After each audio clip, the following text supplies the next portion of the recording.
Have you ever felt like the odd one out at a party? Well, today, we're going to dig into that exact feeling, using a short, witty monologue about a vegan at a barbecue to explore a surprisingly universal challenge. How do you stay true to yourself without, alienating everyone around you? Okay, so let's jump right in. This one line from our main character, Sam, just paints a picture, doesn't it? You can immediately see it. Sam at a classic backyard barbecue, feeling totally outnumbered in a world of meat eaters. So this brings us right to the heart of the matter, the herbivore's dilemma.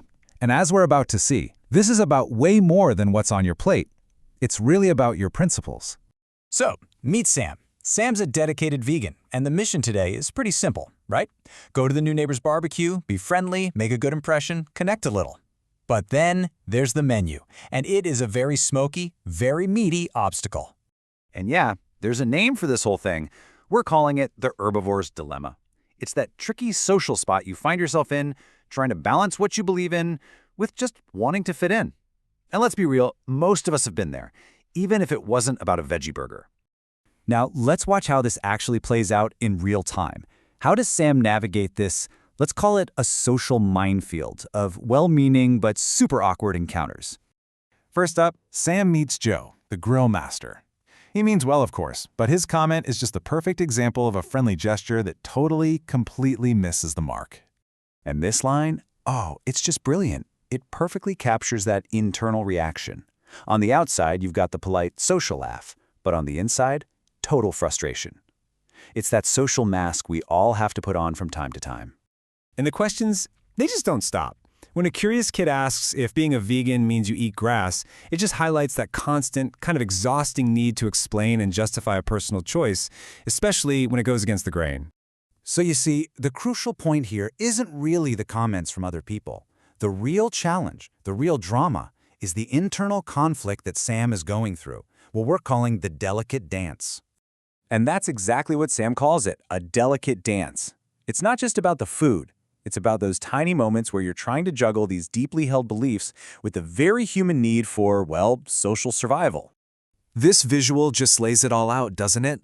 On one side, you have Sam's principles, staying true to your convictions. On the other, the very real desire for social survival, for connection. And Sam is caught right in that tug-of-war. But just when Sam is feeling completely alone in this meaty minefield, a really small but significant moment happens that changes the whole tone of the day.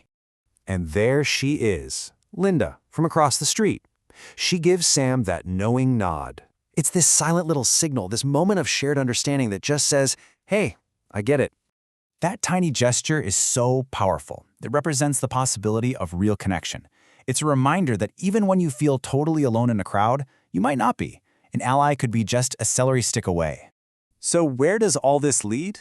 Well, this whole experience builds to a final, and actually pretty optimistic takeaway, this idea of finding growth through discomfort.